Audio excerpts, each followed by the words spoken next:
Voilà, ça c'est vraiment un beau cadre que maman Pasteur Chantal Oussou a construit ici à Kinshasa pour la retraite. Voilà, donc vous avez une salle de bain, toilette, douche. Ça c'est les lits. Vous pouvez vous reposer et puis chercher la face de Dieu tranquillement. Là, nous avons d'autres chambres. Donc, c'est une chambre à 2 personnes. Je sais que quand vous venez ici, vous pouvez visiter plusieurs endroits de Kinshasa, mais il est aussi important de venir chercher la face de Dieu. Et là, tranquillement, vous avez un beau cadre que maman Chantal Oussou a construit. Ça, c'est la cuisine.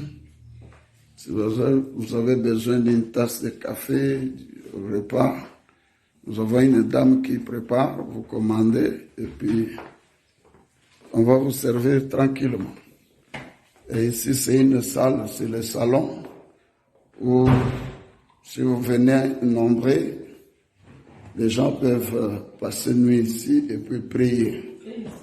Mais on va organiser aussi pour mettre des tables de façon que si les gens veulent tenir des réunions pendant la retraite, il n'y a pas de problème. On a ces dispositifs qu'on va mettre au-dessus pour de l'eau, de façon que s'il n'y a pas de l'eau du robinet, vous pouvez vous en servir. Et là, nous sommes dehors. Il y a de l'espace. Si vous voulez prendre de l'air ou prier dehors, tout dépend de vous. Vous êtes sécurisé. Personne ne viendra vous déranger. La grille est fermée. Et donc voilà. Il y a des gens qui viennent pour construire des maisons, des salles de fête. Mais nous devons quand même soutenir cette maman qui a pensé acheter et construire ce beau cadre pour la prière. Moi-même, le pasteur Robert, j'ai déjà eu le temps de venir passer le temps de la prière ici et c'était vraiment merveilleux. Et donc, je vous encourage. Papa Serge qui est en train de nous suivre, voici un peu ce que vous avez fait ici à Kinshasa, dans notre pays. Notre prière est que Dieu vous bénisse pour cette pensée, parce que c'est un beau cadre. D'ailleurs, moi-même, je pense que comme on finit notre retraite, notre programme de 21 jours le dimanche, je crois que je vais venir passer mon temps ici pour chercher la face de Dieu.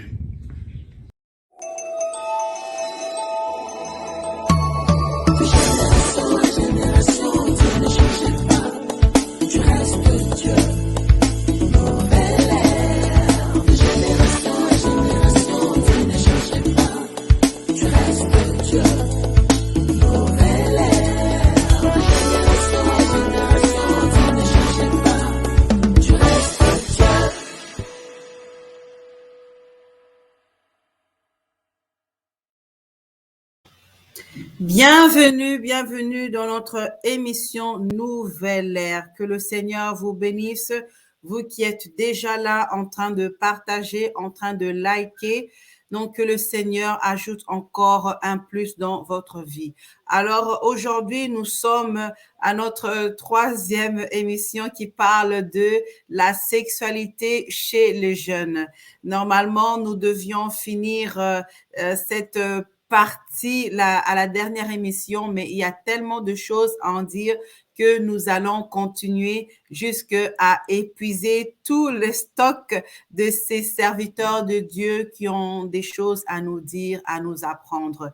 Alors voilà. Alors pour aujourd'hui, j'ai comme invité sur le plateau l'homme de Dieu, le docteur Alain Kulungu qui est là avec nous. Alors, je tenais à excuser l'absence de l'évangéliste Pam Binena qui malheureusement était un peu coincée pour participer à cette émission, mais elle a dit qu'elle se fera violence, qu'elle fera un effort pour être là à la prochaine émission. Voilà, que le Seigneur nous bénisse abondamment. Sans plus tarder, je vais introduire notre invité du jour que vous connaissez, le docteur Alain Kulungu, qui est docteur en santé et qui est un grand homme de Dieu, un homme de Dieu qui le Seigneur a fait grâce d'avoir appris, qui connaît beaucoup. Et aujourd'hui, d'ailleurs, dans les autres émissions aussi, il nous fait part de son savoir, de ce qu'il sait. Il ne connaît pas tout, mais ce qu'il sait, il nous le dit, il nous le partage afin que les jeunes, surtout les jeunes, puissent en bénéficier. Alors, shalom, l'homme de Dieu, Alain Kulungu, comment ça va? Shalom, servant de Dieu, évangéliste Chala. Ça va très bien par la grâce du Seigneur. Nous tenons le coup. Dieu fait grâce. Amen, amen, amen. Merci encore de votre temps. Merci d'être là et de pouvoir partager tout ce que vous savez. Que le Seigneur vous bénisse.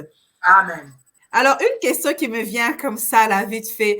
Est-ce que vous êtes à l'aise de parler de la sexualité parce que vous travaillez dans le domaine de la santé ou bien c'est juste votre nature de vouloir aider, enseigner les autres? C'est quoi exactement?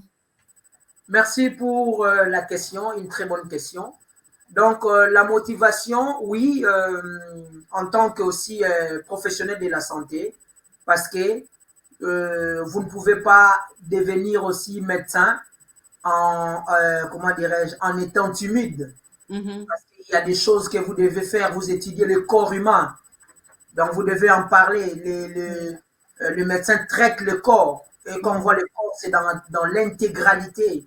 Il y a l'appareil génital, il y a tout, c'est la forme, le corps. Donc, vous devez en parler, vous devez expliquer aux personnes de quoi les personnes souffrent. Hein? Oui. Voilà. Donc, c'est ce qui permet aussi d'en parler. Et en tant qu'aussi serviteur de Dieu, le serviteur de Dieu, l'homme de Dieu, le ministre de Dieu, lui, il traite sur l'esprit. Quand le médecin traite le corps, lui, il traite sur l'esprit et même sur l'âme. Donc, il doit pas avoir les tabous d'en parler. Voilà, il doit en parler pour sauver les vies. Parce que si certains sujets, on n'en parle pas, les vies humaines sont vraiment détruites. Donc, il faudrait en parler. Si on peut parler de la sanctification à l'église, de l'onction du Saint-Esprit, de toutes sortes de bénédictions, mais on doit aussi en parler des choses qui rongent aussi les enfants de Dieu. Yes. Voilà. Yes. En tout cas, merci beaucoup de nous faire part de cela. Alors, avant de rentrer dans le vif du sujet, parce qu'aujourd'hui, nous allons faire un peu différemment et nous avons même un invité surprise qui, par la grâce de Dieu, pourra intervenir aussi par rapport à ce sujet. Oh, ce sujet tabou, les interdits. Les interdits. Alors, aux vidéos précédentes, les émissions précédentes, nous avons parlé de certaines choses interdites dans la sexualité, dans la masturbation, la sodomie, et puis bon, allez voir les autres émissions, les spectateurs qui nous regardent, et vous avez donné votre point de vue, l'évangéliste Pam aussi, ainsi que moi, nous avons partagé vraiment ce sujet-là. Alors, avant de rentrer d'abord dans la sexualité, il y avait une question que j'avais posée à la dernière émission qui était un couple qui a donné, le mari a donné toute la dot à la famille, il n'y a plus aucune dette, donc ils sont vraiment en règle. Est-ce qu'ils doivent attendre la bénédiction nuptiale, entre guillemets, le mariage religieux pour plusieurs qui ont ces concepts-là de mariage religieux, ou encore ils peuvent ne pas attendre et déjà entamer les rapports sexuels, habiter ensemble et tout ce qui va avec. Alors, votre réponse était oui, d'attendre. La mienne aussi était oui, attendre. Et l'évangéliste Pam avait dit non, mais elle m'a expliqué ne pas avoir bien compris la question comme il faut. Donc, en fin de compte, c'était un oui pour elle. C'était un oui, mais à la prochaine occasion, elle va nous expliquer aussi dans ses mots pourquoi son oui. Alors, je tenais, avant de vous donner la parole, d'expliquer pourquoi le oui, pourquoi attendre le mariage entre guillemets religieux, hein, qui est un langage, ce sont des mots que la plupart connaissent, c'est plus le mariage religieux et non bénédiction nuptiale. Alors moi, je dirais par rapport à cela que quand on a donné la dot à la famille qu'on est en règle, c'est encore mieux d'attendre la bénédiction nuptiale qui peut se faire le jour même, la soirée même, qui peut se faire le jour d'après.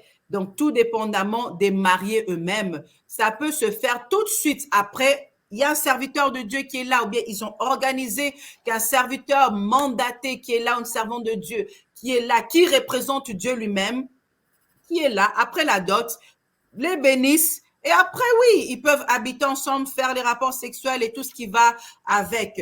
Le mariage religieux, ça, c'est plus la coutume des hommes. On veut les voitures, la grosse robe, donc le rêve de princesse, dépenser, inviter. Ça ne concerne pas Dieu. Tout à fait. Ça ne concerne pas Dieu. Dieu, tout ce qu'il veut, c'est la bénédiction, que vous le laissez entrer dans votre mariage, vous bénir, que vous puissiez entrer dans un mariage qui est sanctifié et béni par Dieu lui-même, ce qui peut vous gratifier beaucoup de belles choses après. Donc, c'est très, très important, selon moi, d'attendre la bénédiction nuptiale. J'insiste, la bénédiction nuptiale est très importante. Vous pouvez organiser le mariage religieux après, selon les moyens, mais faites en sorte de faire la bénédiction nuptiale. Si vous n'avez pas l'argent, si vous n'avez pas le temps, invitez un serviteur de Dieu, il va le faire. Après 1 année, 2 ans, 3 ans, quand vous voyez que vous êtes prêt à faire le mariage religieux qui est en quelque sorte une fête. C'est seulement une fête où tu invites les deux parties qui viennent, qui dansent, qui mangent, c'est une fête. Mais la bénédiction nuptiale, ça n'a rien à voir avec toutes ces choses. Donc voilà pour ma part, je laisse la parole au docteur Alain qui va aussi nous dire sa pensée par rapport à ça. Docteur Alain. Oui, évangéliste Chala, je suis d'avis avec vous. Donc, lorsque l'homme et la femme se rencontrent, ils vont prendre la décision de se marier. Ils vont voir la famille de la femme où on va remettre la dot. Hein? La dot, les deux familles vont se rencontrer, on remet la dot, c'est déjà le mariage. Oui. Alors, en tant qu'enfant de Dieu, tu ne peux pas rentrer dans ce mariage sans qu'il y ait une bénédiction. Yes. Parce que nous disons que le mariage est une institution divine, c'est Dieu qui l'a établi. Comme étant une institution divine, c'est Dieu qui l'a établi, il faut aussi que Dieu là qui l'a établi puisse entendre quand même une prière que les serviteurs de Dieu qui représentent Dieu feront à votre faveur. Il faut qu'il y ait une bénédiction même de sa part aussi. Parce que vous pouvez limiter seulement dans la famille, mais une bénédiction de sa part, lui qui a institué ce mariage. Oui. Et en faisant cela, c'est aussi un acte de reconnaissance qu'on appartient à un créateur. On appartient à un créateur, ce créateur qui a institué le mariage, donc nous revenons encore auprès de lui pour qu'il puisse nous bénir. Et donc cela ne peut pas se faire seulement de manière canonique comme ça s'est fait. On va à l'église où il y a des personnes qui vont chanter, comme tu dis, la robe blanche. Non.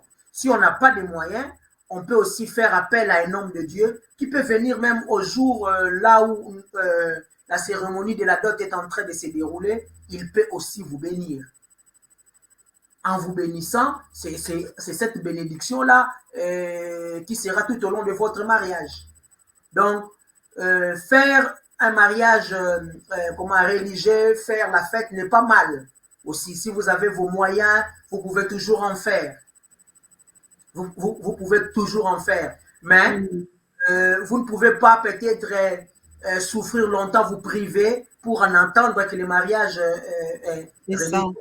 Moi, je connais un couple à Kinshasa qui a connu ce problème et le couple s'est rupturé. Wow. L'homme et la femme se sont mariés officiellement au niveau de la coutume. Okay. Alors, il devait attendre le mariage religieux, je crois, 3 mois ou 6 mois après. Parce qu'il devait réunir tout cela.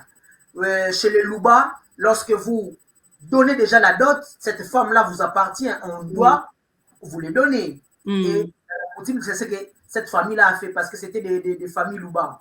Ils ont amené leur femme chez son mari, là où il était. Alors, le mari, trop spirituel, pendant tout ce temps, il dit à la femme, il faut un mariage, il faut qu'on attende les mariages religieux. Or, il pouvait aussi appeler, soit un homme de Dieu, le pasteur, il pouvait aussi venir à la maison, leur bénir comme ça, ils continuent leur vie. Mais lui, il faut que la cérémonie se fasse pour qu'il y ait relation intime. La femme a trimé pendant 2 mois, il n'y avait pas de relation intime, et puis bon, la femme est allée dans tous les sens. Et au bout 2 mois, waouh! 2 mois, je crois, parce que ils étaient là, la femme dort ici, l'homme là-bas, donc l'homme catégorique. La femme supporter. 3 mois, c'était devenu trop. Il s'est livré à autre chose et le mariage s'est détruit. Donc, tu vois, tout cela, c'était dit aussi à un manque de sagesse. Or, on pouvait faire appel aux hommes de Dieu, on pouvait les bénir aussi. Et les mariages religieux, cette festin, pouvait venir après. Donc, voilà. Donc, aujourd'hui, nous ne devons pas nous conformer au siècle présent. Nous devons être renouvelés par l'intelligence. Hein? Soyons des hommes et des femmes dont la vie est basée sur les choses qui sont essentielles, pas sur ce qui est superflu. Hein? Sur ce qui est essentiel, c'est important. Hein? C'est ce qui est essentiel, ce qui est basique, ce qui est la clé. Sans cela, les choses ne peuvent pas bien fonctionner. C'est à cela que nous sommes appelés à nous baser. Mais ne cherchons pas seulement du superflu, des choses pour colorer. Parfois, ça nous entraîne beaucoup de problèmes.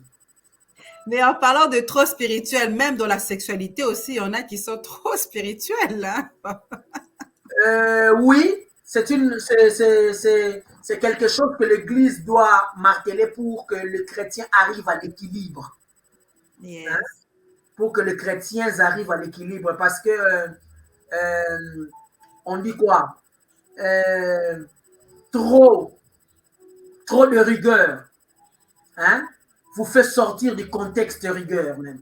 Quand on est trop, tout ce qui est trop devient un problème. Tout ce qui est trop devient un problème. Donc, on doit rester dans le juste milieu. Oui. Hein, on doit rester dans le juste milieu. Et la sexualité fait partie des choses que Dieu lui-même a créées. Dieu lui-même a voulu que l'homme et la femme puissent avoir des relations intimes dans un cadre bien défini.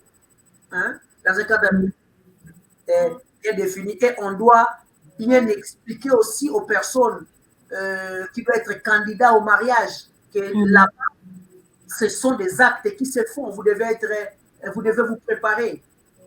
Vous devez vous préparer. Tu dois, comment dirais-je, ramener ton conjoint à se satisfaire aussi. Ce sont des moments de plaisir où l'homme et la femme peuvent atteindre un certain paroxysme du plaisir, comme on dit. Hein?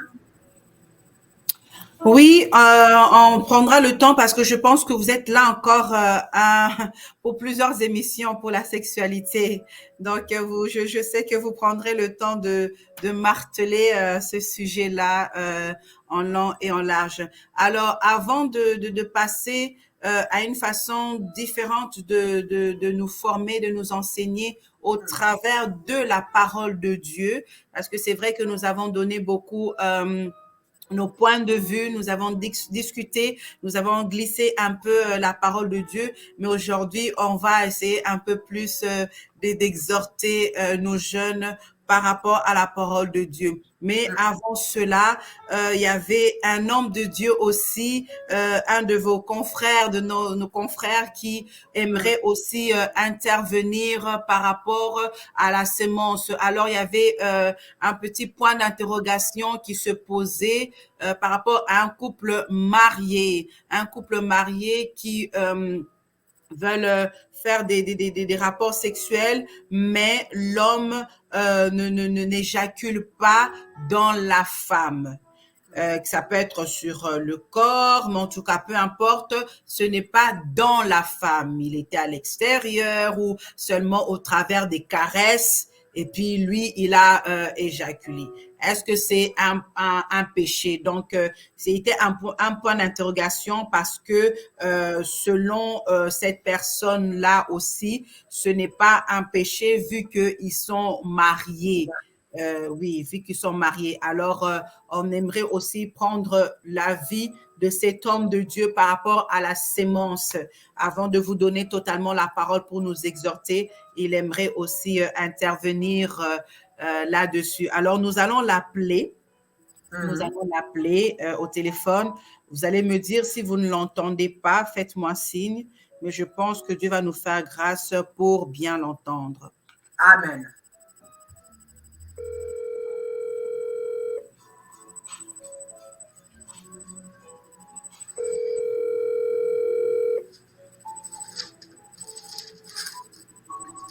Allô. Allô, bonjour, bonsoir, homme de Dieu. Oui, bonjour.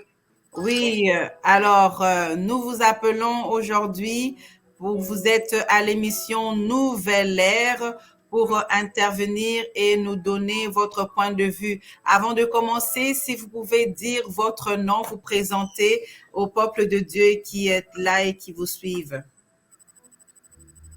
Oui, mon nom c'est évangéliste Timothée Leonardo Kabango. Oui, c'est ça mon nom. Yes, l'évangéliste. Alors, en ligne, nous avons l'évangéliste Timothée Leonardo Kabango. Je pense que vous l'entendez bien, docteur Alain? Oui, jusque-là, je l'entends bien. D'accord. Alors, homme de Dieu, Timothée, vous vouliez aussi intervenir pour nous parler au sujet de la semence. Alors voilà, l'antenne est à vous. Vous pouvez nous parler. La semence, comme je n'ai pas vraiment compris vraiment la question. Oui, la question, nous avons posé par rapport à un couple marié et le mari éjacule à l'extérieur de la femme. Est-ce que c'est un péché ou pas? Mais pour quelle raison le mari doit éjaculer à l'extérieur de sa femme? Pour quelle raison? Il doit avoir des raisons. Il ne veut pas donner la postérité ou bien quoi. Il ne veut pas donner des enfants à sa femme ou par quelle raison? Non, ça peut être, c'est un couple marié avec des enfants, c'est peut-être un accident ou encore une autre méthode de contraception, c'est ça, docteur? Voilà, ils ne veulent plus avoir plus d'enfants. Alors, c'est juste une méthode qu'ils ont trouvée aussi. Peut-être, hein, je dis ça comme ça, je dis pas que c'est le cas, mais ça peut être le cas pour éviter d'avoir des enfants ou encore c'est un accident. C'est un accident qui peut arriver souvent ou une fois. Est-ce que c'est un péché? Alors aujourd'hui, avec vous, avant que le docteur Alain puisse élaborer cela dans la parole de Dieu, nous aimerions avoir aussi la vue d'un autre homme aussi pour nous dire par rapport à ça. Est-ce que c'est mauvais ou pas, la sémence qui éjaculée en dehors de la femme? Alors, nous aimerions un peu que vous nous parliez de ça aussi. Bon, les choses, il faut aller à la lumière de la parole. Il faut aller à la lumière de la parole de Dieu parce que si nous voulons aborder cela, donc il y a deux angles. Dans deux angles que nous pouvons aborder cela. Moi, j'aborde ça, premièrement, sur l'angle à la lumière de la parole de Dieu. Parce que c'est le Seigneur Dieu qui a institué le mariage. Oui. Comme la Bible nous dit dans Genèse chapitre 2, verset 18, Dieu a dit qu'il n'est pas bon que l'homme soit seul, mais je lui ferai une aide semblable à lui. Donc, et on dit encore que l'homme quittera son père et sa mère, s'attachera à sa femme et deviendront tous une seule chair. Une seule chair, quand on parle d'une seule chair là, on voit deux personnes, mais en une seule chair. Comment ils vont devenir une seule chair? C'est quand, lorsque les deux, ils vont on dit, comment les termes, s'accoupler ou quoi? Donc, ils vont... oui, c'est ça. C'est ça. S'accoupler parce que on parle de la sexualité. Donc, le corps de l'homme, qui est la partie, essentielle, doit être à l'intérieur du corps de la femme. Là, on devient une seule chair. Okay. Une seule chair. Je ne sais pas si vous êtes d'accord avec moi. Oui, on vous entend. Là-bas, on n'a pas honte de dire ça, mais c'est ça. Il faut éclaircir des choses comme ça. C'est ça comme ça Dieu a voulu. Alors, quand on parle dans les sexualités, les choses comme ça, donc, vous savez, lorsque l'homme et la femme ils vont s'accoupler dans les relations, dans les rapports sexuels, les rapports sexuels là, les gens, je ne sais pas comment les gens ils comprennent ça. Dieu a fait ça, c'est une adoration. C'est une adoration. On fait ça pour le Seigneur, on fait ça pour glorifier Dieu. Voilà pourquoi, lorsque on le fait en dehors de la volonté de Dieu, ça suscite la colère de Dieu. Yes. Mais quand on le fait dans la volonté de Dieu, c'est-à-dire comme le Seigneur lui-même a institué ça, donc ça donne gloire à Dieu. Dieu se réjouit quand il voit ses enfants comme ça. Donc, un homme est avec sa femme en train de faire la relation sexuelle. Ils sont en train de se réjouir comme ça. Et Dieu se réjouit. Les gens ne savent pas. Mais quand une personne, un homme ou une femme, il va faire ça en dehors de la volonté de Dieu, ça suscite la colère de Dieu. C'est pourquoi il y a des choses comme ça que Dieu commence à frapper, commence à punir, parce qu'il y a d'autres malédictions. Ne vient pas seulement parce que de la famille, pour ça, il y a d'autres maladies, même malédictions qui viennent de Dieu. Dieu peut maudire, parce que ça met Dieu en colère, des choses comme ça. Alors, je rentre sur le point que vous avez dit, sur le couple qui fait des choses. Bon, je vais aller aussi pour dire que, pour se prévenir, donc ils sont en train de faire cela pour se prévenir et de ne pas avoir des enfants. Oh my God. Mais il y a des calendriers, vous pouvez faire votre calendrier de façon que lorsque vous vous accouplez, que ce n'est pas tout le temps, ou tous les moments, ou toutes les dates que vous pouvez vous accoupler et la femme tombe enceinte. Pourquoi? Parce que c'est ça ce qui est arrivé quand vous lisez la Bible dans Genèse chapitre 38, verset 1, vous allez descendre jusqu'au verset 40, Non, jusqu'au verset 22, comme ça. Donc, vous verrez comment l'histoire d'un enfant de Dieu qui avait ses fils, le fils d'Israël, le fils de José, de Jacob, donc Juda. Juda, il avait 3 fils, 3 enfants. Ces 3 fils, parmi lesquels, donc Juda a pris la femme pour son premier fils, qui était Er. Et Er, la Bible déclare que l'Éternel l'a trouvé, il était méchant, et l'Éternel, il a tué Er.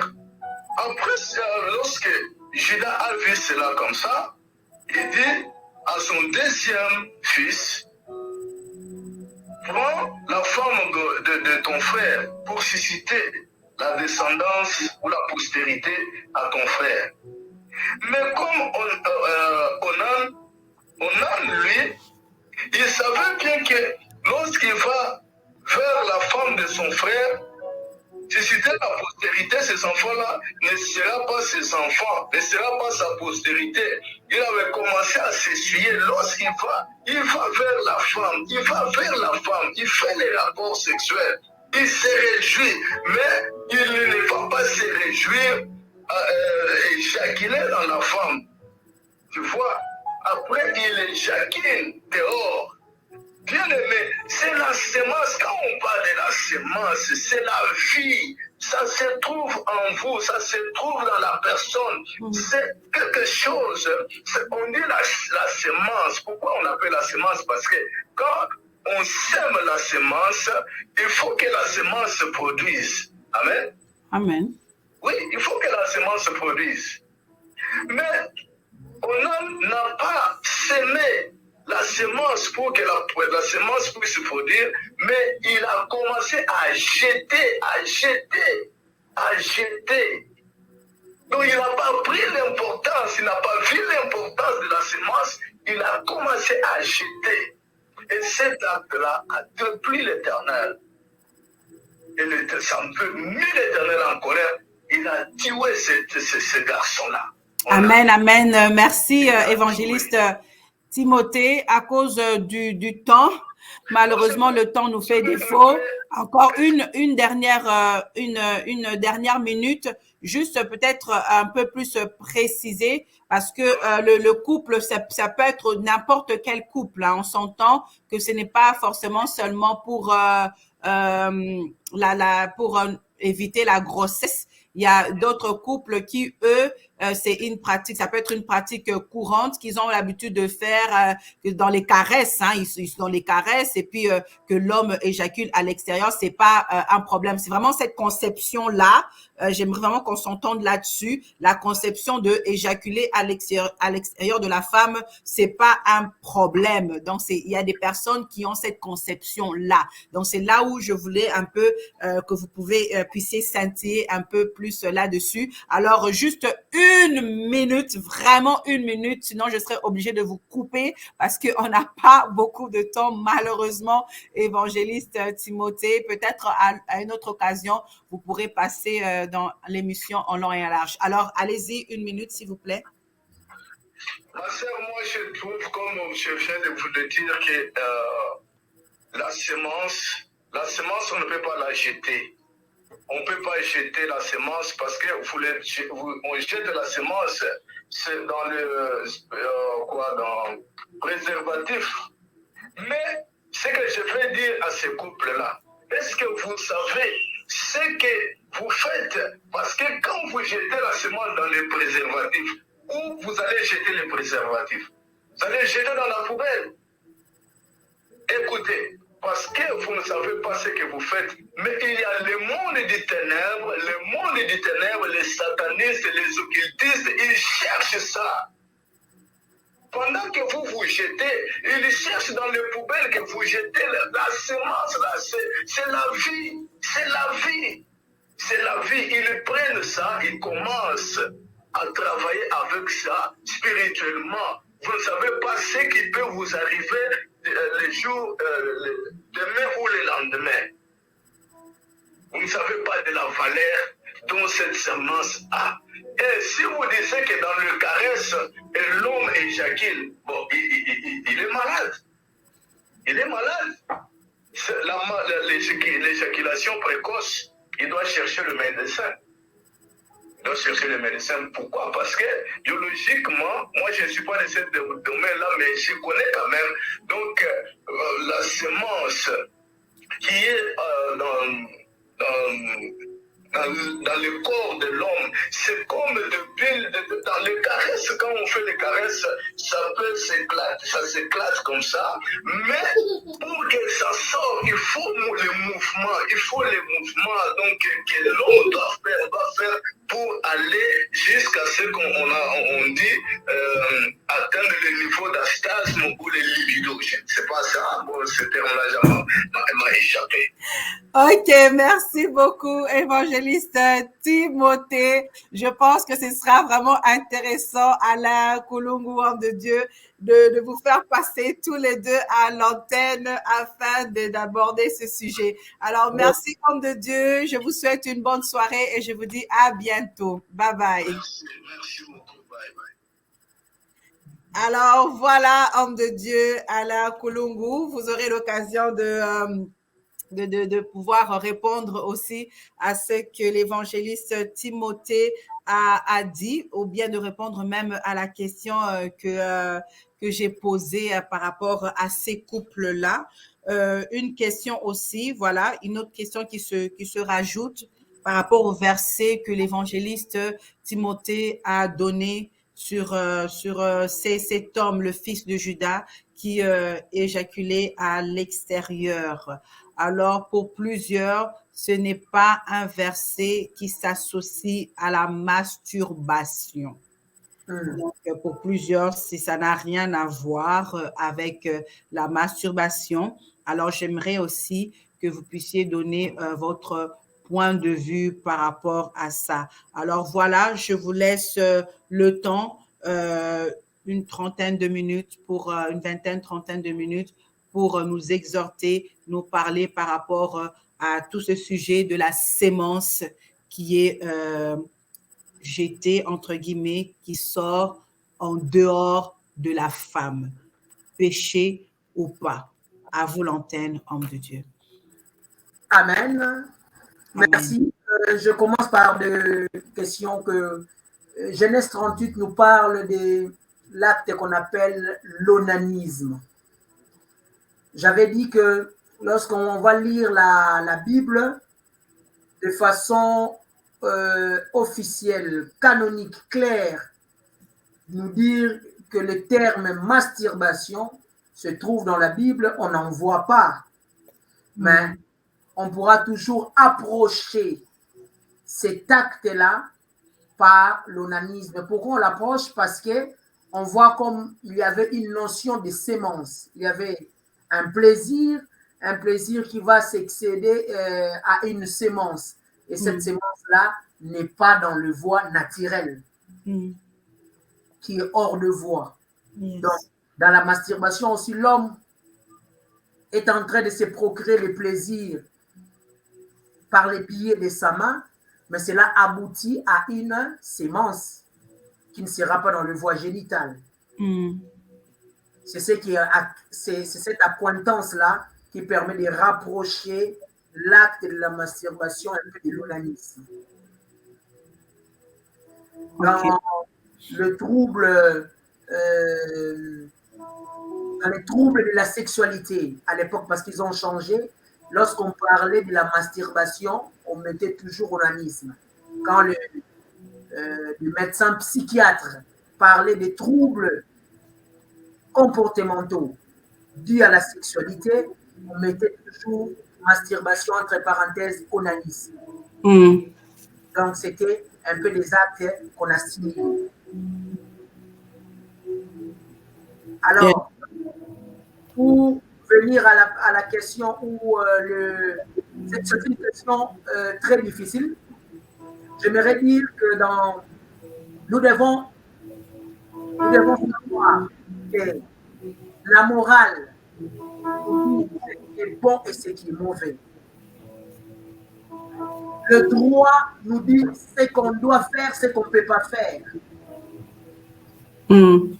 Mais c'est la conduite à tenir par rapport à des situations. La notion d'éthique. Alors, dans la parole de Dieu, il y a aussi cette dimension d'éthique. Et Dieu lui-même étant le maître, cette terre des choses. Parfois, nous, voilà pourquoi il y a toujours cet adage de cette parole des juges pour. Parce que, à cause de cette dimension de l'éthique, la conduite à tenir. Vous savez, l'avortement est interdit dans plusieurs sociétés. On interdit l'avortement, la dimension morale. Tel acte mauvais. On interdit cela. Mais imagine une femme qui est enceinte. Mettons, l'examen révèle que cet enfant qu'il porte n'est pas un enfant normal. C'est un monstre par rapport à sa morphologie. On est à 8 semaines de la grossesse. On voit cela. Il y a des anomalies qui se sont faites. Va-t-on garder cette grossesse à arriver jusqu'à terme ou on sera obligé de faire une interruption de cette grossesse? Tu vois? Et c'est là que la dimension de l'éthique intervient.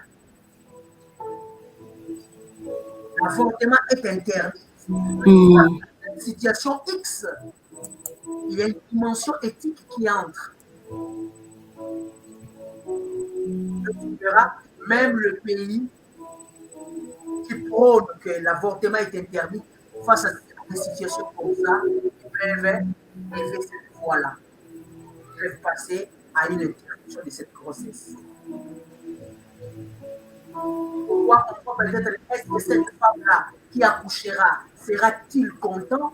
La famille qui aura tel enfant, est-ce qu'ils vont l'élever avec amour? Tu vois, toute cette complexité. C'est cela aussi qui à nos actes aussi quotidiens, même par rapport à cette question-là. Donc, il y a toujours des dimensions éthiques qui peuvent intervenir et malheureusement, avec la parole de Dieu, Dieu lui-même qui est l'être suprême qui décide. Mais j'aimerais aborder dans la parole de Dieu, noir sur blanc.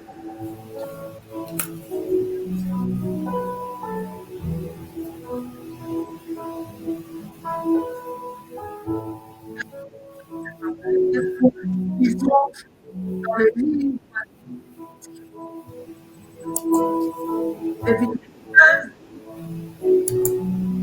Je pense que l'Internet vous fait défaut, on ne vous entend plus très bien. Oh mon Dieu, mon Dieu, mon Dieu. Aïe, aïe, aïe. Vous m'entendez? Là, oui. Voilà. Donc, je disais, pour commémorer ce que je suis en train de lire, nous pouvons faire un tour dans le livre de Lévitique, Lévitique chapitre 15.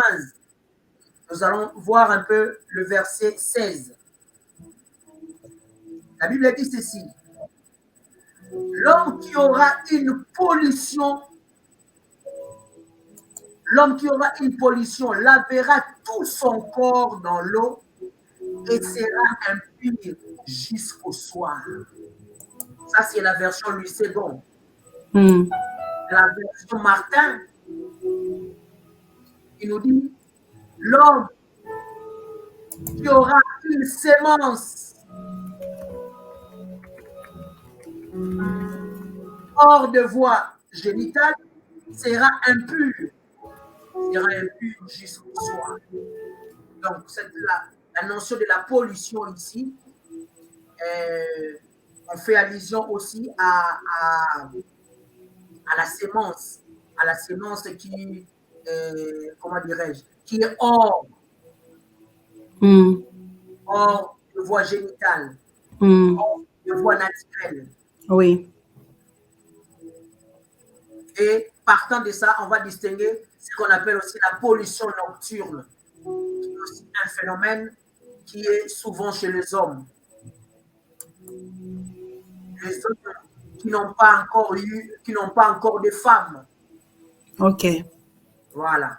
Qui n'ont pas encore de femmes. Lorsqu'il y a parfois le trop-plein, Dieu étant le génie créateur, ça arrive à ces hommes-là de faire une pollution nocturne pour évacuer.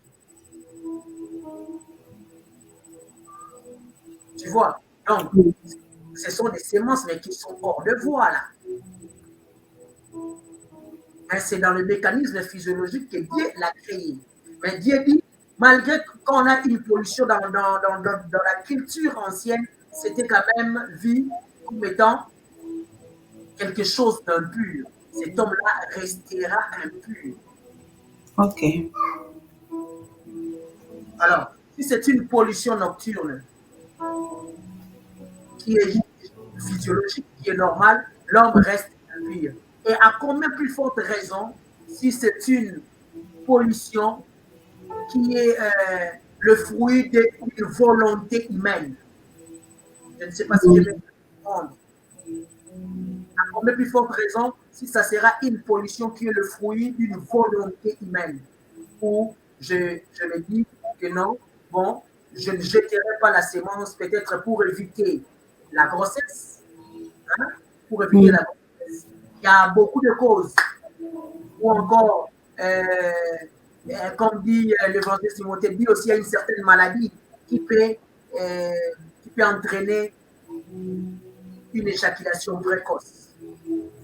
Si déjà la pollution qui peut être normale, la personne peut rester impure jusqu'au soir. Tu dois laver ses vêtements et à combien plus fort raison les autres. Docteur Alain, vous me poussez à vous donner une autre question qui avait été aussi mentionnée, mais que j'avais oubliée, mais en vous écoutant, je me suis rappelé de ça pour parler des jeunes garçons, vraiment des jeunes garçons en bas âge. À quel âge exactement la sémence, qu'on peut parler de sémence, parce qu'il y a le liquide. Donc, quand il y a ces liquides qui sortent, est-ce que c'est un péché par rapport à ça?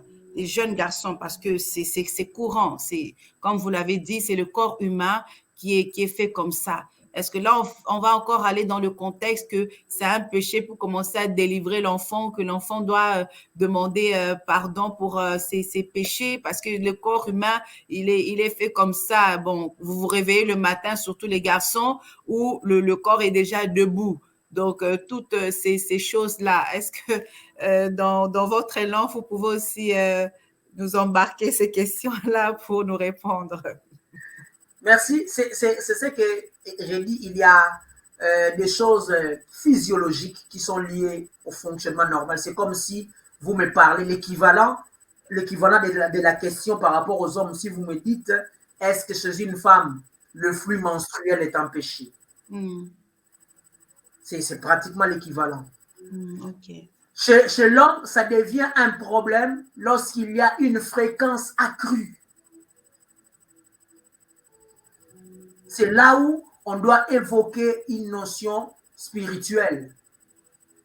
Lorsque c'est vraiment une accumulation, par exemple, dans une semaine, il y a 2 fois des événements comme ça qui se produisent en lui, ce n'est pas normal. Là, on parle de sémence. Voilà. Mais pour arriver aux pollutions, comme je dis, l'homme déjà, ça dépend du corps de tout et chacun de nous. Mais déjà à partir de 15 ans, pour la plupart, il y a déjà cette notion-là.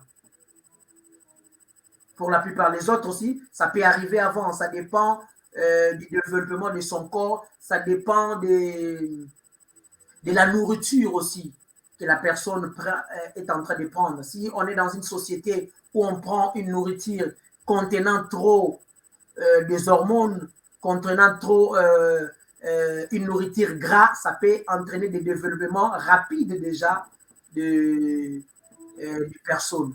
Mhm. Hein? Les défoulements déjà rapides de personnes, ils peuvent commencer des phénomènes avant. Ok. Donc, déjà, la pollution nocturne, c'est un mécanisme physiologique normal de l'organisme de l'homme lorsqu'il y a un trop. Voilà pourquoi Dieu est le génie créateur. Hein? Souvent, dans le commun des mortels chez les hommes, ça s'est dit. Mais toi, tu ne fais pas aucun rapport sexuel, mais tu auras un trop plein. Tu vois? Ça s'est dit, et en lingala, on dit Mukongo, tout ça. Alors, maintenant, déjà, il a résolu la question. S'il y a un trop plein, et c'est là, l'homme peut l'éjaculer pendant son sommeil, peut le faire sortir pendant son sommeil par ce phénomène de pollution nocturne. Alors, mais quand la pollution nocturne devient fréquente, très fréquent, là, c'est une suspicion. Ok. Docteur, parce que j'aimerais vraiment que les gens comprennent vraiment clairement.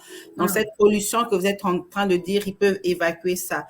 Est-ce que là, c'est parce que vous avez expliqué que la personne devait être mise à part?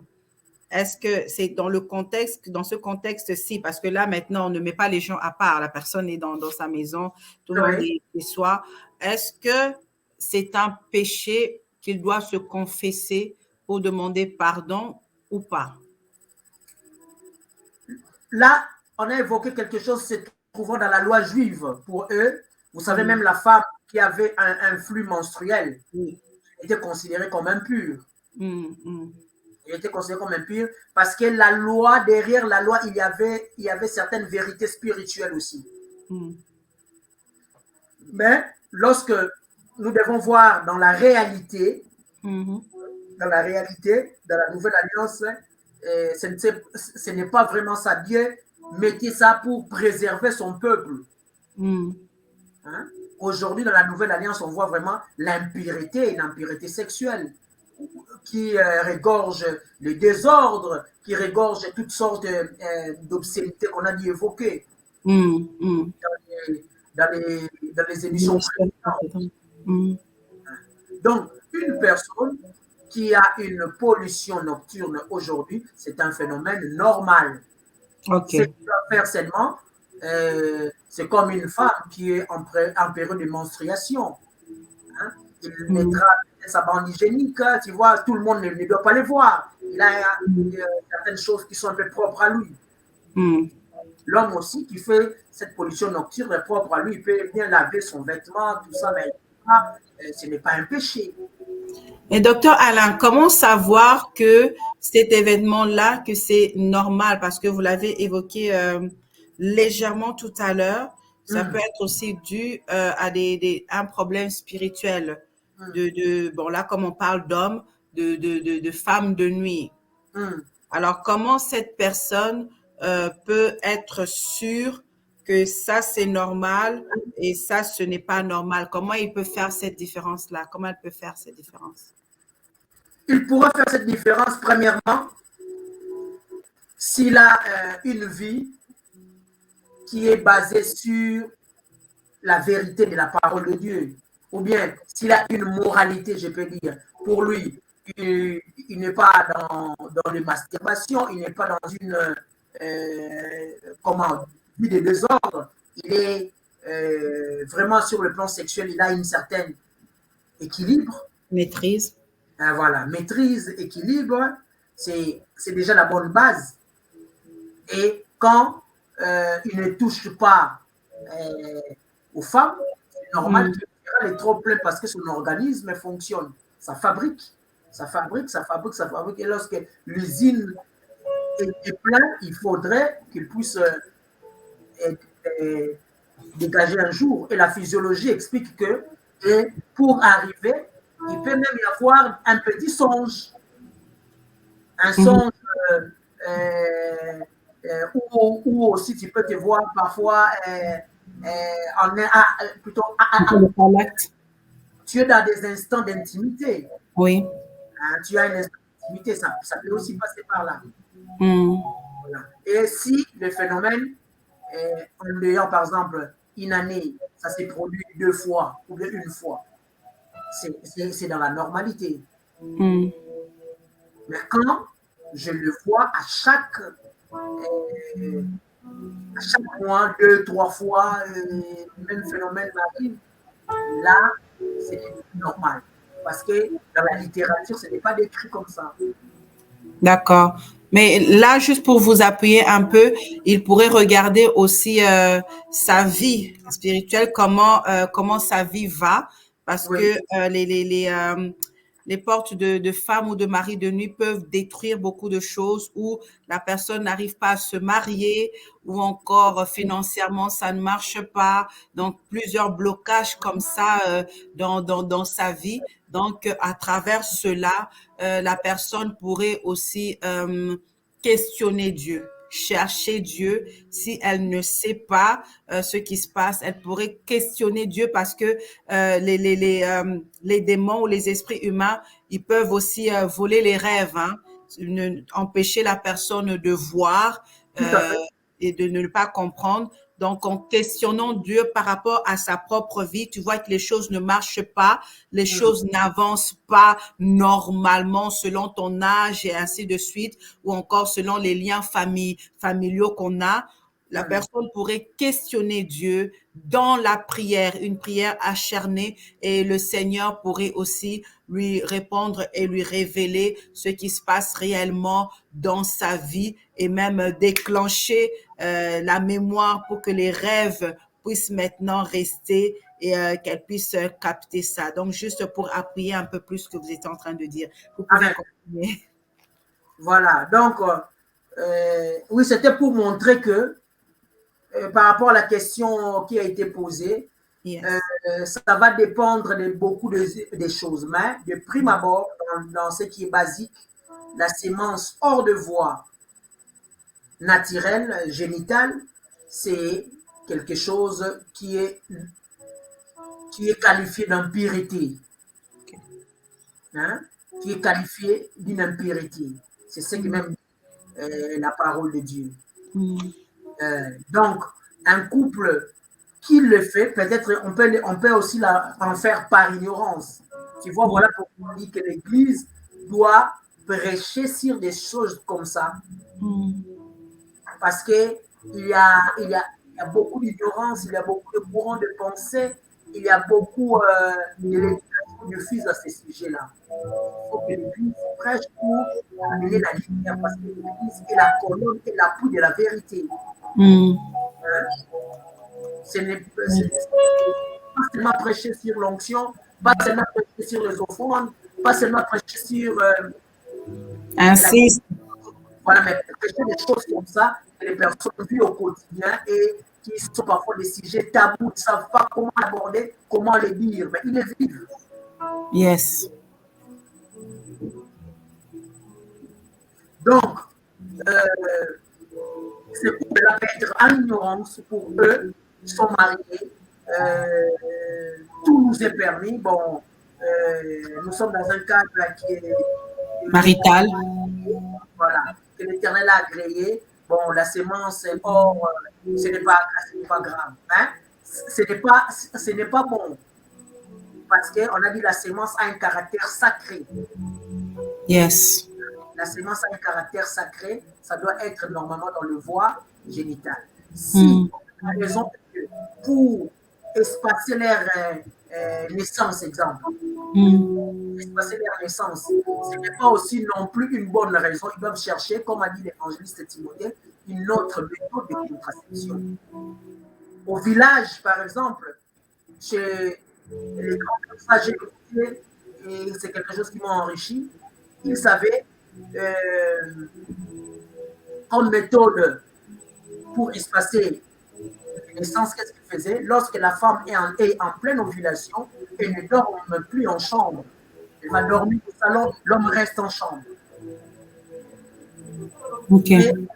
C'est là les empêcher. L'homme vraiment reste en chambre, c'était une discipline.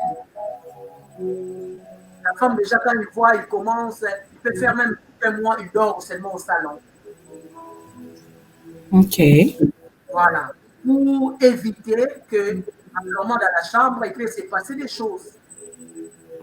C'est une méthode naturelle, mais très efficace. Donc, il faudrait toujours aussi revenir à des bonnes choses comme ça, mais très efficace. C'est vrai qu'aujourd'hui, la science nous propose beaucoup de méthodes contraceptives, mais de toutes les méthodes qu'il nous propose, il y a aussi de risques, il y a aussi des dangers. En parlant de certaines méthodes, sans trop rentrer dans les détails, peut-être dans une prochaine émission, parce que là, il ne reste plus beaucoup de temps. Est-ce que les méthodes de contraception, entre autres, comme le préservatif et je sais, les stérilés, ainsi de suite, est-ce que c'est un péché? Bon. Ne vous concentrez pas trop là-dedans, juste glisser des petits trucs et puis à la prochaine émission. Il faut garder aussi nos à la prochaine émission, en haleine. On va se pencher là, mais la plupart des méthodes contraceptives, comme je disais, sur le plan éthique même, ce ne sont pas vraiment des péchés. On voit très mal, ça c'est l'éthique de la vie, hein, on voit très mal que chaque année, tu as un enfant. Tu comprends un peu? Oui, je vous écoute. Tu as un enfant. En 2021, tu as eu un enfant. En 2022, c'est aussi l'usure du corps de la femme. Hein, le fondement d'abord. Je parle du fondement pour arriver à la réponse. C'est d'abord l'usure du corps de la femme qui doit aller tout le temps à la maternité, tout ça, et ça peut entraîner même des morts. Alors, pour protéger ces derniers, et Dieu n'est pas aussi contre cela parce qu'on dit celui qui détruira les temples sera aussi détruit. L'homme a pensé maintenant quels sont les moyens, quels sont les mécanismes que je peux mettre en avant pour éviter que cette dernière aille toujours à la maternité et qui peut être aussi un facteur de la mortalité pour cette femme-là. C'est pour cela qu'on a essayé de voir quelles sont les méthodes contraceptives. Alors, ces méthodes contraceptives sont basées pour éviter le phénomène où il y a union entre le spermatozoïde et l'ovule. Ils agissent souvent à ce niveau-là. Ok. Alors, c'est comme ça, ils vont proposer le préservatif, parce que la sémence reste là. Hein, reste là. La femme ne sera pas, comment dirais-je, enceinte. La femme ne sera pas enceinte. Alors, ils vont proposer des stérilés, hein, qui empêchent vraiment la vraie pénétration, où le spermatozoïde n'arrive pas à faire son ascension au niveau du virus de la femme. Ça sera que seulement à surface et détruite. Donc, alors, des méthodes qui sont peut-être mieux, ce sont des méthodes qui agissent directement pour éviter qu'il y ait fusion, et du spermatozoïde. Mais le problème de toutes ces méthodes-là, il y a toujours une caractéristique hormonale. Parce que ce sont ces hormones-là qui vont détruire ces spermes-là dans la périphérie. Alors, toutes ces méthodes hormonales aussi ont un poids sur la femme. Aujourd'hui aussi, ils ont inventé des méthodes contraceptives qui vont agir sur l'homme. Hein? Oui. Avec cela, elle n'est pas encore vraiment mise en exergue. Alors, la plupart de ces méthodes qui utilisent maintenant le voies hormonaux changent la nature du concerné qui l'utilise.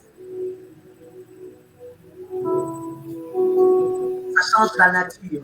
Si ça doit agir sur l'homme, ça peut modifier, tu vois, ses germes, son sperme, c'est permissible, ça tue.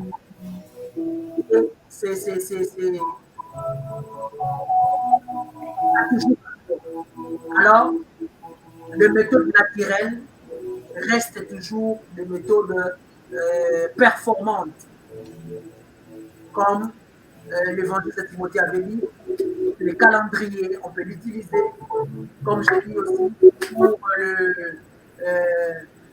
des vieilles personnes, ils faisaient que l'air semblable, leurs femmes vont dormir un peu très éloigné d'eux pour qu'il n'y ait pas dans cette période-là, pour qu'il n'y ait pas rapport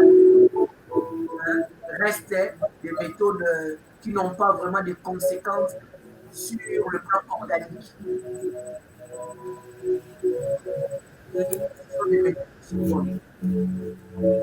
Alors, pour répondre à la question, oui. Voilà, l'idée n'est pas mal de faire des programmes de contraception. Parce qu'on a dit, s'il n'y a pas de contraception, il y a l'usure du corps de la femme, il y a même arrivé à des mortalités précoces. À l'époque, lorsque vous lisez les statistiques, il y avait 20 à 25% des femmes qui mouraient par accouchement. Tu vois, 20 à 25%, c'est énorme mondialement. Et aujourd'hui, il y a réduction. Pourquoi il y a réduction? Parce que grâce aussi à la contraception. Grâce à la contraception, même en Afrique, il y a même réduction. C'est grâce à la contraception. Mais la contraception doit être bien faite. Donc, pour répondre à la question, la contraception n'est pas mauvaise. Alors, le docteur Alain a dit la contraception n'est pas mauvaise. Je sens qu'il y a beaucoup d'encre qui vont couler par rapport à cette question-là, parce que je sais qu'il y a vraiment un débat très lourd aussi par rapport à ça, mais ce n'est pas notre sujet du jour. Donc, envoyez-moi vos questions et quand Dieu nous fera grâce, nous allons en parler et pourquoi pas avec d'autres invités si Dieu nous fait grâce pour encore mieux élaborer ce sujet de contraception. Aïe, aïe, aïe, aïe, aïe, sexualité on est macambo. Ok, alors, pardon? J'ai dit, il y a beaucoup à dire. Effectivement, il y a beaucoup à dire. Alors, pardon, docteur Alain, nous tirons vers la fin. Nous avons parlé de la masturbation. C'était beaucoup plus le sujet d'aujourd'hui, la sémence, la masturbation. Alors, un mot de la fin, une clôture par rapport un mot de la fin, je vais prendre, normalement, je devais exhorter aussi un peu. Oui, allez-y.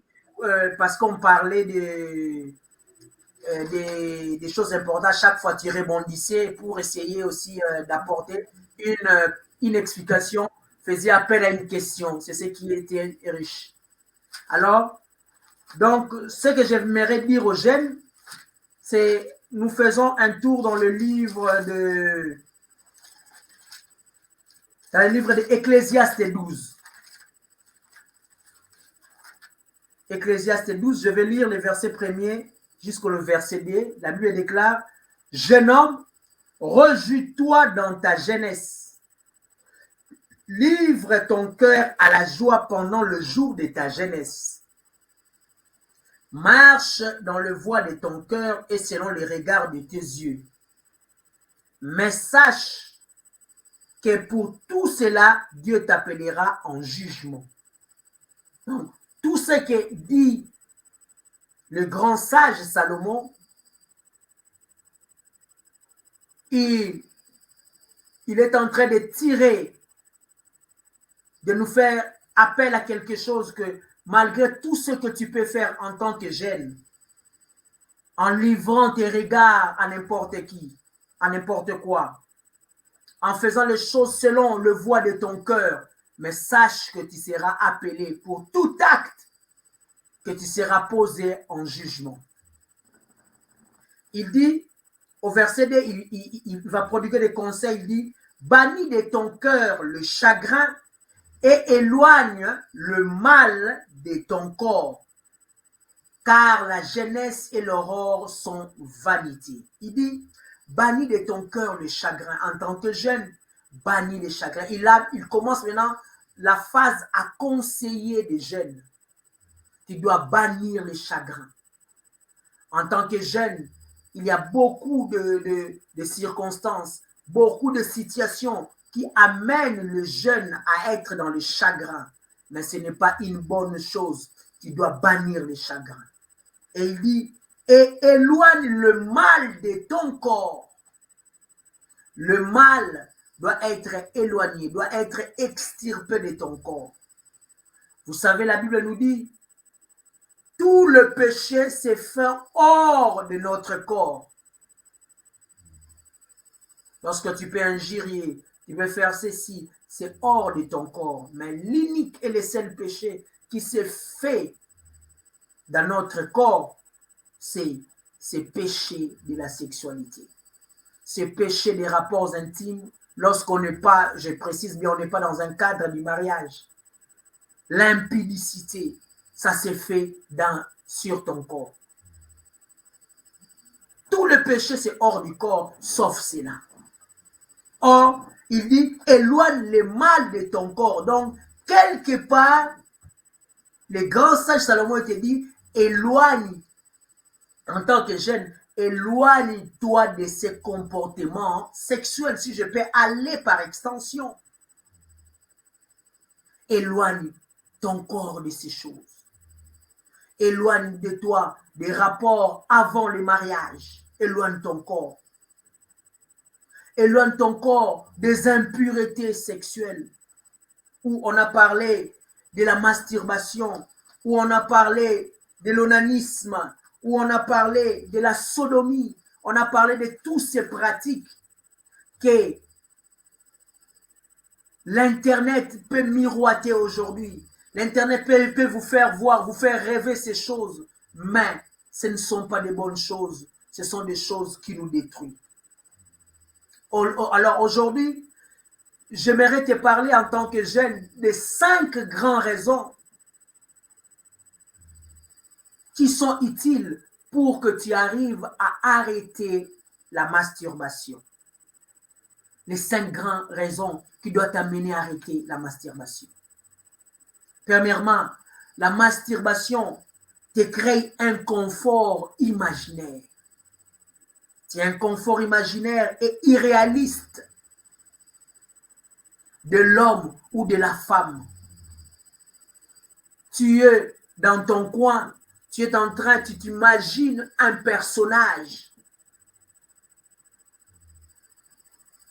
Un personnage que tu as vu, que tu as aimé, mais de manière concrète, tu n'es pas avec ce personnage-là. Donc, c'est un confort qui est irréaliste. Quelqu'un qui pratique la masturbation, il a accès à des imaginations et cela t'ouvre des portes dans le monde irréel. C'est comme quelqu'un qui joue dans le jeu vidéo, mais en réalité, les exploits qu'il est en train de faire dans le voie, dans les jeux vidéo, en réalité, ce n'est pas ça. Donc, tu as accès à des choses imaginaires, irréelles. Deuxième chose, tu dois l'arrêter parce que lorsque tu pratiques cela, la masturbation va te conduire à une perte de l'estime de soi. Et la plupart des personnes qui sont de professionnels dans cet acte de la masturbation, en faisant cet acte-là après, c'est comme s'il sentait que tout le monde connaissait qu'il est en train de le faire. C'est comme s'il est découvert et il se sent parfois sale. Après avoir éjaculé, après avoir atteint un certain plaisir, tu reviens dans le monde réel qui te sent sale, même si tu es seul. Mais pourquoi? Parce que ça va entraîner dans ta vie une perte de l'estime de soi. Et les personnes se sentent malheureuses ou malheureuses lorsqu'ils pratiquent cet acte. Lui-même, il dit, mais c'est comme si je suis prisonnier. Qu'est-ce que je dois faire pour m'en débarrasser? Lorsqu'il pratiquait l'acte, il était dans la joie, dans l'euphorie. Mais après l'acte, il se sent sale et a une perte de l'estime de soi. En pratiquant la masturbation, tu risques de perdre de l'intérêt pour la personne en face. C'est-à-dire, Dieu peut te faire grâce que tu te maries, mais tu auras une perte de l'intérêt de ton partenaire, de ton conjoint ou de ta conjointe. Pourquoi? Parce que tu as des personnes imaginaires où tu vas trouver ton plaisir. Mais la personne en face de toi, tu ne le trouves pas. Tu ne le trouves pas toujours sublime, tu ne le trouves pas toujours bien. Tu trouves toujours des défauts en elle. Parce que dans ton imagination, il y a beaucoup de choses. Et la masturbation va te rendre égoïste. Il te rend égoïste sexuellement. Parce que la masturbation, c'est le plaisir instantané. Tu ne penses qu'à toi-même. Ça te rend égoïste parce que c'est un plaisir instantané où tu ne penses qu'à toi-même. En dehors de 2-3 minutes, tu as ce plaisir-là. Un plaisir instantané. Et tu deviens égoïste. Lorsque tu es dans une relation, l'autre ne peut pas en bénéficier parce que toi, tu arrives facilement à satiété à cause de cet acte de la masturbation. Et la masturbation va te créer des troubles d'érection. Pour les hommes, pour la femme, des troubles d'orgasme. Parce que pour toi, comme tu es dans l'imaginaire, tu vas imaginer des choses pour arriver à ton orgasme. Si tu es un homme, tu peux avoir des troubles de l'érection. Et quels sont ces troubles d'érection? C'est souvent de l'éjaculation précoce. L'un des maîtres symptômes, ça crée de l'éjaculation précoce.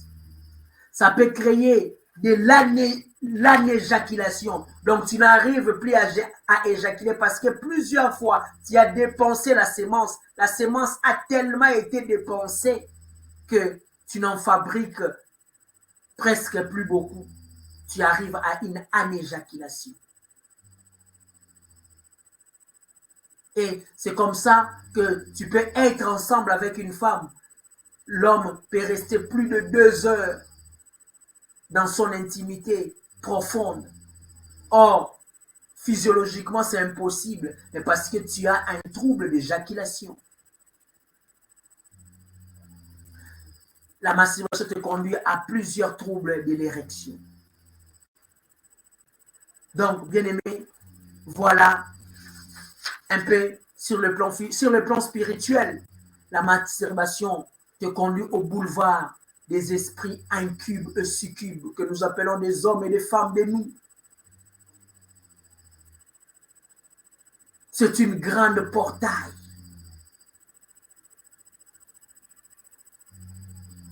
Donc, bien-aimé, voilà, cette pratique ne te confère pas beaucoup de choses. Je sais que sur le plan scientifique, les scientifiques disent que il y a des bénéfices aussi à la masturbation. Ça, c'est sur le plan scientifique. Ils se disent c'est pour se découvrir ton corps, plusieurs choses. Mais face aux conséquences aussi, ils sont nombreuses. Voilà des conséquences que ça peut entraîner. Physiologiquement et spirituellement. Donc, tu dois mettre fin à cela. Et la parole de Dieu ne te permet pas d'en pratiquer. On a dit, Dieu a créé ces choses-là pour un but. Et cela a un caractère sacré. Cela a un caractère sacré. Donc, garde ton corps pur, comme dit le livre d'Ecclésiaste. Éloigne le mal. Tout ce qui est trouble, éloigne le mal de ton corps. Jeûne. Et lorsque tu seras en âge adulte, cela te servira. Cela te fera du bien. Cela te fera du bien. Donc, voilà un peu la petite exhortation que je devais apporter aux jeunes, que tu as droit d'arrêter cette masturbation. L'un des moyens, arrête avec des films érotiques, parce que c'est l'un des moteurs qui nourrit cet acte. Arrête avec des films érotiques, arrête avec des films pornographiques. Arrête ces choses, tu arriveras à abandonner cet acte. Si tu ne parviens pas, tu peux faire appel à un homme de Dieu, tu peux aller trouver un homme de Dieu discret qui prie, qui peut t'aider à sortir aussi de cette situation. Parce que c'est un fléau qui est destructeur. Voilà, que Dieu vous bénisse. Merci, évangéliste Tchala, à vous l'antenne. Merci beaucoup, homme de Dieu. Merci pour cet apport. Merci. Je pense que le peuple de Dieu a été richement béni encore aujourd'hui. Et cela ne s'arrête pas là. Nous allons continuer encore dans les prochaines émissions à enseigner le peuple de Dieu. Je pense que dans ces émissions que nous sommes en train de faire, ce n'est pas seulement les jeunes qui sont en train d'en bénéficier, ce qui est une très bonne chose. Nous enseignons les jeunes qui ne sont pas encore mariés, mais toi qui es déjà marié ou toi qui te prépares au mariage, tu peux aussi t'outiller pour entrer de la bonne façon dans le mariage, ou encore si tu es des dons, te recadrer et être dans la bonne voie afin d'être pur devant Dieu. Parce que comme les hommes de Dieu l'ont dit, les rapports sexuels, c'est une adoration, quelque chose qui bénit, qui nous bénit. Et Dieu agrée ça. Ça porte aussi la bénédiction. Je me rappelle quand j'étais beaucoup plus jeune, il y a un homme de Dieu qui lui aussi était à l'aise et il nous parlait de ces choses et il nous a dit, il nous a donné, il nous a révélé que lui, quand il fait des rapports sexuels avec sa femme, il en profite avec sa femme pour faire des souhaits. Il demande à Dieu quelque chose de particulier, de précis, pendant qu'ils sont en plein acte de rapport sexuel. Eux, ils demandent quelque chose et ils nous enseignent ça pour dire que ça marche. C'est une adoration. Quand vous êtes dans le droit chemin, dans votre mariage, que tout est bien, parfait, recadré, comme nous l'avons appris, quand vous faites vos rapports sexuels, demandez à Dieu parce que vous êtes une seule chair. Vous êtes en accord. Donc, en accord avec ta partenaire, tu peux demander aussi quelque chose à Dieu et Dieu va te répondre. J'ai trouvé ça très intéressant aussi comme enseignement. Alors voilà, nous sommes arrivés à la fin. Je veux donner encore l'antenne au docteur Alain cette fois-ci pour une prière. À vous l'antenne. Voilà, nous allons le jeune qui me suivent, même le marié qui me suivent, parce que la masturbation, cet acte n'est pas seulement pour le célibataire, même le marié aussi. Il y a des personnes qui se sont mariées aujourd'hui, mais qui trouvent du plaisir en se masturbant. Il y en a encore plusieurs. Les statistiques françaises ont prouvé qu'il y avait 60% des femmes qui vivent dans la masturbation et parmi eux, je crois qu'il y a une quinzaine de pourcents, 15% encore de ceux qui sont encore au mariage. Wow. 90% des hommes qui vivent dans la masturbation et qu'il y avait au moins 30 ou 35% qui étaient mariés. Ils étaient toujours dans cette pratique-là. Pourquoi? Ça peut entraîner un dégoût même de son partenaire et on trouve plus de plaisir quand on est soi-même. C'est ça l'égoïsme. Alors, nous allons demander à Dieu de pardonner. De pardonner à tous ces jeunes qui ont pratiqué cet acte pendant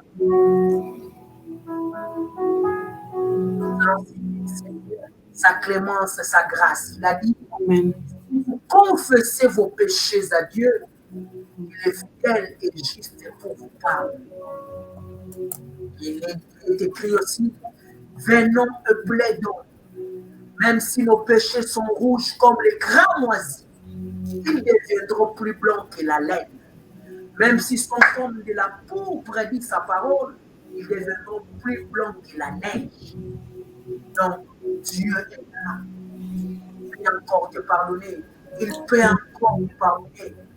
Bien-aimé, toi qui as pratiqué cet acte, même de manière, pas en continu, même une fois, deux fois, plusieurs jeunes. Vous avez vécu ce phénomène, nous allons supplier Dieu. Nous allons demander à Dieu de nous pardonner de cet acte et de nous faire grâce. Je vais nous incliner en prière, de faire cette prière après moi, de déclarer là où vous êtes et que la puissance du pardon, Yes. de Dieu puisse vous toucher là où vous êtes et que l'acquis à la croix de Golgotha, qui était aussi le pardon des offenses, soit aussi votre pardon.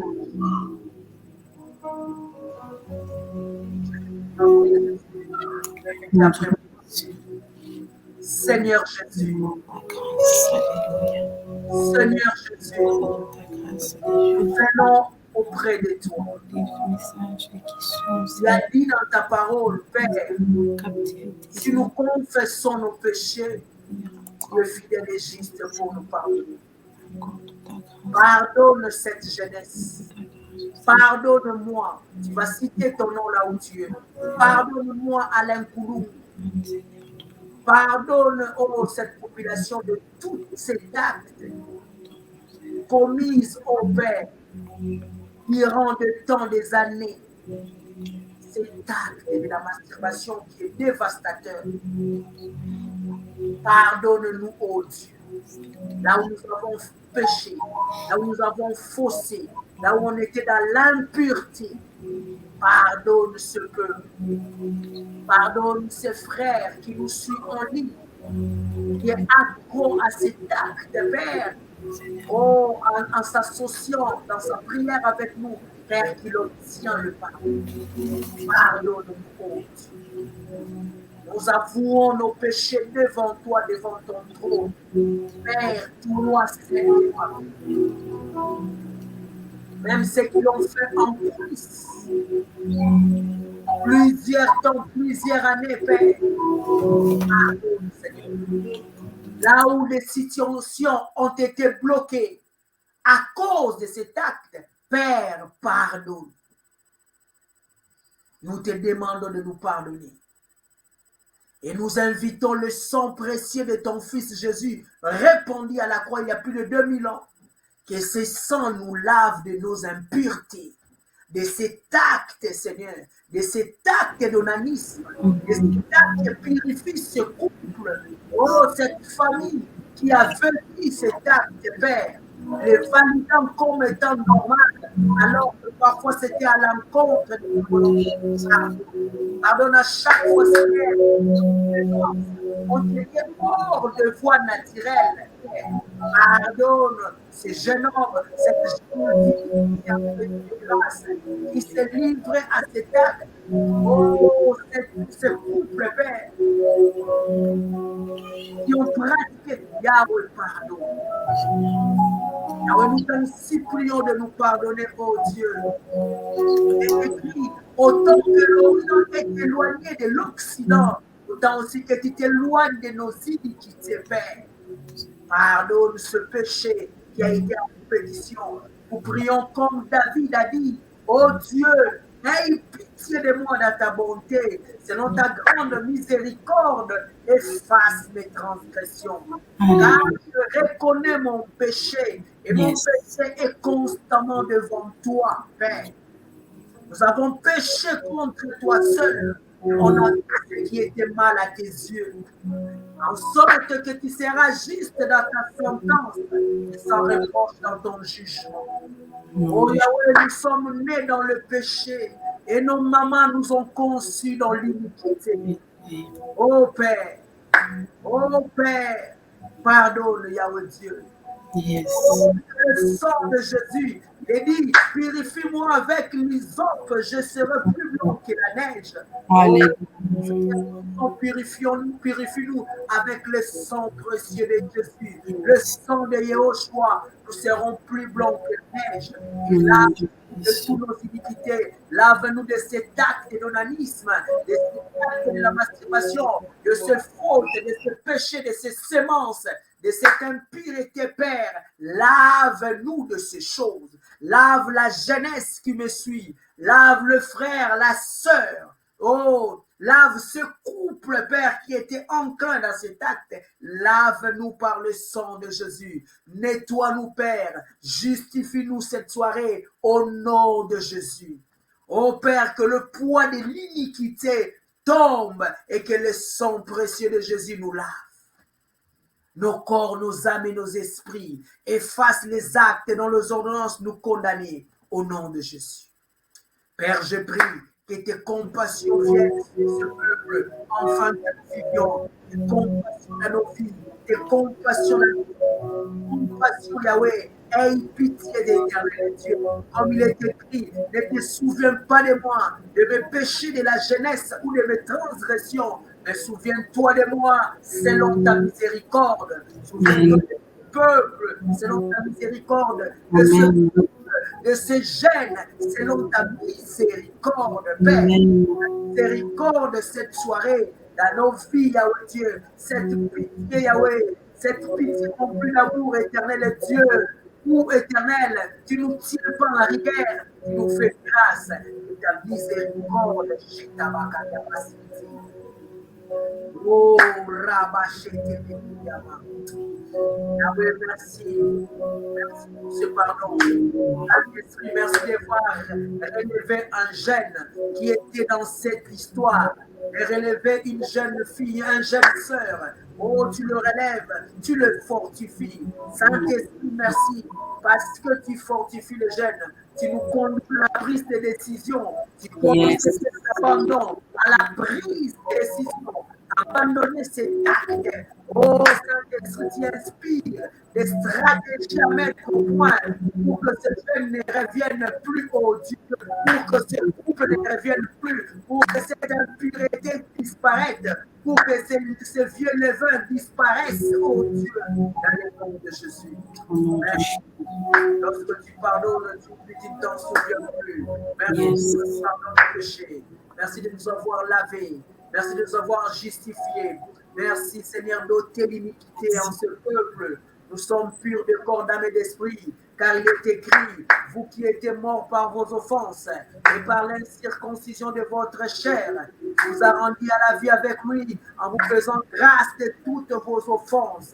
Oh, merci. Il est dit, Seigneur, rendez grâce au Père qui vous a délivré des puissances des ténèbres. Oh, vous a transporté dans le royaume du Fils de son amour, Jésus-Christ, qui vous avez la rédemption et la rémission de péché. Merci Yahweh. Merci d'avoir lavé le jeune, d'avoir justifié, d'avoir donné la force à continuer, à se relever, à ne plus vivre ces phénomènes. Amen. Amen. Amen, amen, amen, amen. Tu peux acclamer là où tu es. Acclamons la parole, acclamons les conseils, acclamons l'homme de Dieu, acclamons Dieu, acclamons Amen. Envoyez vos likes, les cœurs. Amen, amen. Merci encore, homme de Dieu, pour ces bons moments que nous avons passés. Je vous en remercie et je vous dis à bientôt. À bientôt. On aura beaucoup de choses à se dire. Nous sommes toujours disposés pour l'œuvre de Dieu. Donc, votre invitation est la bienvenue.